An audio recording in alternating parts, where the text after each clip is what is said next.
तो जी कुछ इस तरह का नज़ारा है थिम्पू सिटी का हमारे होटल की बालकनी से। सामने देखो मस्त भाई पहाड़ियाँ ही पहाड़ियाँ, और ऐसे सिमिलर से दिखने वाले बाहर से मतलब पूरे सेम टू सेम घर, क्योंकि हर उनकी खिड़कियाँ दरवाजे ना ट्रेडिशनली सेम से लगते हैं बिल्कुल। आज बाकी भाई हमारा India to Bhutan road trip का डे नंबर 6 है।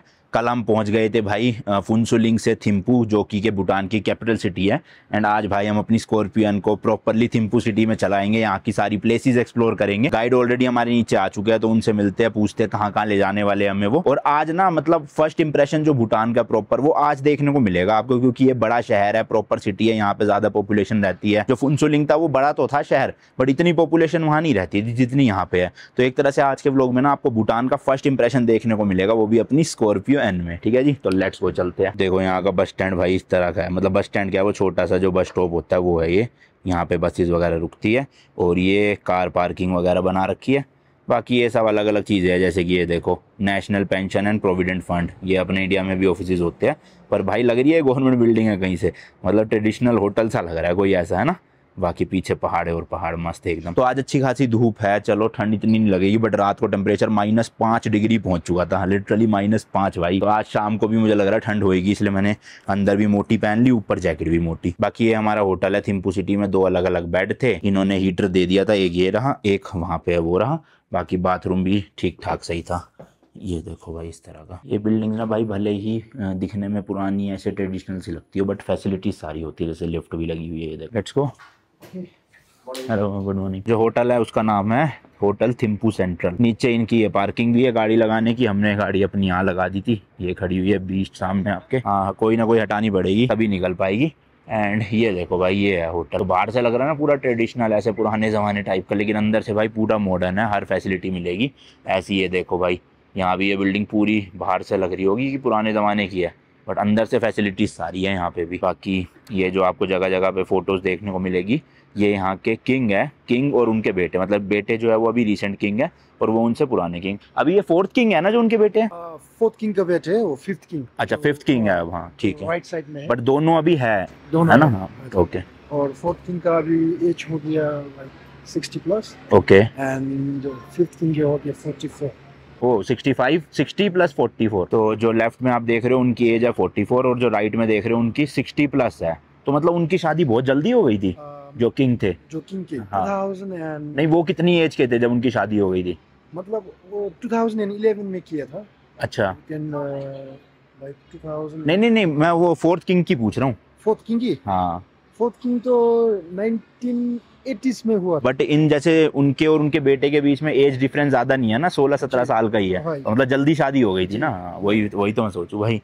चलो निकलते हैं, गाड़ी हटवा रहे हैं वो। अच्छा, भूटान एज अ कंट्री की लैंड एरिया वाइज बात करें ना, तो वर्ल्ड की 133वें नंबर पे आती है कंट्री, क्योंकि यहाँ का जो टोटल एरिया है ना वो है केवल और केवल सिर्फ 38,394 square kilometre. And population wise बात करें तो वर्ल्ड की 160th कंट्री है ये, क्योंकि यहाँ पे सिर्फ अराउंड 7,27,000 लोग रहते हैं। जी हाँ भाई, सिर्फ 7.5 लाख के आसपास लोग। मतलब देख रहे हो भाई, पूरे कंट्री की पॉपुलेशन दिल्ली से भी बहुत कम है। दिल्ली की एग्जैक्ट पॉपुलेशन कितनी है नीचे कमेंट्स में जरूर बताना। तो एक करेक्शन है भाई, जो 4th किंग है उनकी एज लगभग 70 ईयर्स है, जो उनके बेटे हैं उनकी 44। तो दोनों के बीच में 26 साल का डिफरेंस है, क्योंकि पहले 16 साल का बन रहा था तो वो थोड़ा सा अजीब लग रहा था, बट 26 साल तो ठीक है फिर। बाकी ये पीछे वाली गाड़ी किसकी है पता नहीं चल पाया, तो ये शायद आगे वाली हटवा के निकलवाएंगे वहां से, तो फिर निकाल लेते हैं हम भी जल्दी जल्दी। तो जैसे कि मैंने आपको बताया, थिम्पू जो है वो भूटान की कैपिटल सिटी है। यहाँ की 3 बड़ी सिटी है। नंबर 1 पे आती है थिम्पू, नंबर 2 पे आती है फुनसुलिंग जो बॉर्डर के पास थी जहाँ पे हम कल थे, और जो 3rd सिटी है वो है पारो। मतलब ये लैंड एरिया और पॉपुलेशन वाइज बात हो रही है। और जो फुनसुलिंग है ना वो भाई यहाँ का फाइनेंशियल हब है, और थिम्पू कैपिटल सिटी है। तो थिम्पू में हमारे लिए देखने लायक ऐसे टूरिस्ट क्या क्या चीजें हैं? तो in Thimphu first of all most of the tourists इधर food enjoy करता है, क्योंकि for the food, because we get here the authentic dishes. Okay. And also इधर से जाके हम first the most eye catching view होता है उधर बुद्धा दौरदेनमा में। ओके, बुद्धा स्तूपा है वहाँ पे। बुद्धा स्तूपा है। और उधर से आके most of the tourists they enjoy the Simply Bhutan Museum. Okay, उधर जाके मैंने उसके बारे में। and also to the Tracking Preserving Center. Okay, वहाँ पे क्या? उधर है हमारा नेशनल एनिमल है, जो उधर जाता है। और उधर से आके we have a great view points of the Dzong, Tashi Chezong, and Parliament, and even the supreme court, उधर से जाके हम, and there is the flag dehoisting in Tashichhodzong at 5। ये टाशीचेजोंग जो है वो क्या चीज है? और टाशीचेजोंग है वो कैपिटल का जोंग है। हम जैसे हमारा देश में 20 डिस्ट्रिक्ट है, 20 डिस्ट्रिक्ट में 20 जोंग होता है। ओके एंड जो टाशीचेजोंग है उधर ऐसे जैसे हम आपको बताया था, we have 2 system, dual system, जैसे administrative side and the monastic body. यहाँ पे भूटान में क्या है, कॉन्स्टिट्यूशनल मोनार्की चलती है, यानी कि डेमोक्रेसी तो है ही है, प्राइम मिनिस्टर जो होंगे वो भी है यहाँ पे, लेकिन यहाँ पे किंग भी जो है वो रूल करते हैं ना। किंग है वो हेड ऑफ द स्टेट होता है। जो पावर होता है वो प्राइम मिनिस्टर में होता है। जैसे एवरी आफ्टर 5 years चेंज होता है। तो बेसिकली इंडिया में जैसे प्राइम मिनिस्टर के पास पावर है और उनके ऊपर फिर प्रेसिडेंट आते हैं, तो प्रेसिडेंट की जगह यहाँ पे किंग ऑपरेट करते हैं। जो भी फाइनल अप्रूवल होता है वो एक बार किंग के पास जरूर जाता है साइन के लिए ना। ठीक है। और जैसे भी मॉन्यूमेंट्स एंड एंटीक देखने के लिए हम लोग फिर उधर से आके, and even the textile of Bhutan, and we have a royal textile academy here. उधर भी जाके हमारा बुजुर्ग लोग ने कैसे बनाया था टेक्सटाइल फैब्रिक एंड एवरीथिंग, वो जाके देखता है। And adding to this one, and also we go टाशीचेजोंग में अंदर जाके, जैसे भी टाशीचेजोंग में we have a assembly ground and also we have a courtyard, उधर जाके देख के और अंदर फिर जाके अंदर का बुद्धा का स्टैचू एंड एवरीथिंग। ओके ठीक है। देखते हैं। तो ऑलमोस्ट भाई 7 से 8 प्लेसेस है यहाँ पे थिम्पू में घूमने की, जो मुझे नहीं लगता एक दिन में कवर हो पाएगी। 2 दिन का तो है ये शायद, है ना। तो मेन हम आज के दिन कवर करेंगे, क्योंकि हम ज़्यादा दिन रुक नहीं सकते, बहुत एक्सपेंसिव है भाई भूटान। पर डे 10,000 रुपये का ऑलमोस्ट खर्चा होता है, प्लस रहना खाना अलग से।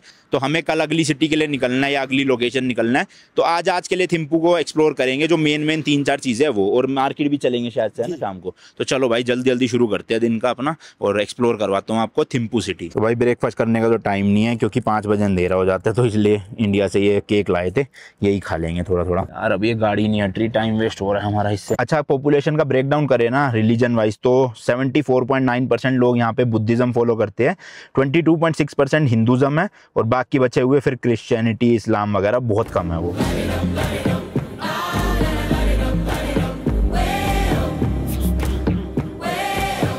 चलो भाई चलो, फाइनली गाड़ी निकल गई है, लेट्स गो। पास ही है जहाँ पे अभी हमें जाना है ना, फर्स्ट बुद्धा स्तूपा पे। और कल वाली वीडियो में मैंने आपको बताया था कि पूरे भूटान में कहीं भी भाई ट्रैफिक सिग्नल्स नहीं है। और देख लो ये चौराया आ गया, एक तरफ भी रेड लाइट नहीं है, ना तो लेफ्ट के लिए, राइट के लिए, ना स्ट्रेट के लिए, सीधा जाना है ना। देखो अभी हमें क्या खुद से अंडरस्टैंडिंग करनी पड़ेगी। जैसे सामने से गाड़ी आ रही है तो मैं रुक गया खुद से, अब जब ये गाड़ियाँ पास हो जाएगी, मुझे लगेगा कि अब कोई नहीं है, तब मैं अपनी गाड़ी निकाल सकता हूँ इस तरह से। तो ऐसी भाई दूसरे भी आपके लिए रुका करेंगे, जब उनको लगेगा कि हमारा निकलना पहले वो है, तो वो लोग अपने आप रोक देते हैं। सेम केस होता है पेडेस्ट्रियन में, कि किसी को पैदल रोड क्रॉस करनी होती है तो गाड़ी वाले खुद से रोक लेते हैं, जबकि यहाँ पे ट्रैफिक सिग्नल वगैरह कुछ नहीं है। और पुलिस भी दिखेगी ना, बहुत कम दिखेगी आपको। तो ज़्यादातर तो वही है भाई, लोग ही अपना अंडरस्टैंडिंग के साथ चलते हैं सब। और भूटान ना भाई पूरे वर्ल्ड में एक लौती कंट्री है जो कि के कार्बन नेगेटिव है। इसका मतलब क्या होता है, जितनी भी एक कंट्री पोल्यूशन मतलब कार्बन डाइऑक्साइड प्रोड्यूस करती है, उससे ज़्यादा वो इनटेक करती है। यानी कि मतलब इस कंट्री का जो फॉरेस्ट एरिया है ना, वो है अराउंड 72% का। तो इसलिए यहाँ पे पेड़ पौधे ग्रीनरी बहुत तगड़ी है, जिसकी वजह से इतना ज़्यादा कार्बन डाइऑक्साइड नहीं फैलता। इसलिए भूटान की ना यही पॉलिसी है भाई कि भले ही टूरिस्ट कम आए, बट अच्छे टूरिस्ट आने चाहिए, और इनकी जो एक तरह से एनवायरनमेंट है या फिर जो इनके मतलब ट्रेडिशंस है वो प्रिजर्व्ड रहे। ज़्यादा लोग आएंगे तो पता ही है आपको भाई, फिर गंदगी फैलती है, ज़्यादा होटल्स बनवाने पड़ेंगे, ज़्यादा वो करना पड़ेगा, जिसकी वजह से ज़्यादा फॉरेस्ट एरिया काटना पड़ेगा। तो भले ही टूरिस्ट कम आए, बट अच्छे टूरिस्ट आए।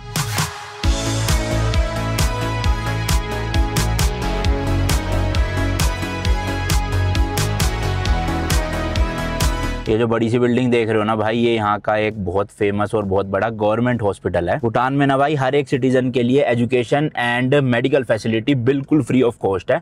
और मतलब ऐसा नहीं है कि भाई फ्री ऑफ कॉस्ट है तो हॉस्पिटल जो होंगे गवर्नमेंट वाले वो बकवास से होंगे, एक नंबर के बना रखे। देख ही सकते हो आप कितनी बड़ी बिल्डिंग थी। मतलब प्राइवेट हॉस्पिटल्स भी है यहाँ पे 2-3, बट गवर्नमेंट हॉस्पिटल्स के हाल अच्छे हैं तो लोग वहीं पे ही करते हैं। और हमारे जो गाइड है वो ये बता रहे थे कि अगर कोई अच्छा मतलब मेरिट लाके और फॉरेन में पढ़ना चाहता है तो गवर्नमेंट उसको भी फुली स्पॉन्सर कर देती है पढ़ाई के लिए। और दूसरी चीज़ मेडिकल के लिए भी कर देती है गवर्नमेंट स्पॉन्सर। जी, मेडिकल के लिए। जैसे किसी की कोई ऐसी सर्जरी है, ऐसा ऑपरेशन है जो यहाँ पे नहीं हो पा रहा है, तो वो अगर इंडिया से या किसी और देश से जाके करवाएगा तो गवर्नमेंट वो भी स्पॉन्सर कर देगी भाई लिटरली। तो देख लो, छोटा देश, छोटी पॉपुलेशन होने के थोड़े से ये फायदे तो है। बट आप सोचोगे भाई गवर्नमेंट इतना खर्चा कर तो रही है, कमा कहाँ से रही है? खाली टूरिज्म सेक्टर से तो इतना पैसा बन नहीं सकता। तो उसके बारे में भी अभी बात करेंगे अच्छे से कि भूटान जो है वो रेवेन्यू जनरेट कैसे करता है। तो भाई प्रॉपर ना हिल के ऊपर है बुद्धा स्तूपा, इसलिए ऐसे चढ़ाई चढ़नी पड़ रही है। और रास्ते में ना आपको ये लेफ्ट साइड और कभी कभी राइट साइड भी ऐसे येलो कलर के फ्लैग्स दिखेंगे। तो ये फ्लैग्स मेनली, इसमें ना एक पोएम लिखी हुई है यहाँ के किंग के लिए। सो बेसिकली जो ये फ्लैग का कलर है ये दिखाता है कि किंग की जो लाइफ है वो मतलब अच्छे से और प्रोस्पेरिटी के साथ रहे, राइट। तो उसलिए ये सारे फ्लैग्स को लगाया गया यहाँ पे। कुछ जगहों पे ना कल हमने वाइट कलर के भी काफ़ी सारे फ्लैग्स लगे हुए देखे थे, तो मैं वीडियो में तो नहीं दिखा पाया, बट अभी दिखाऊंगा अगर कभी देखने को मिले। तो वो होता है कि जब किसी की डेथ होती है ना, तो उसकी जो नेक्स्ट बर्थ है या आफ्टर लाइफ है वो अच्छे से जाए, तो उसके लिए 108 राइट, 108 वाइट कलर के वैसे फ्लैग्स लगाए जाते हैं डेथ के बाद। वो कितने दिन के लिए लगता है ये फ्लैग्स? ये तो until and unless it decompose नहीं हो। ओके, जब खुद से मतलब जब तक खत्म नहीं हो जाता फ्लैग तब तक लगाए रखते हैं वो।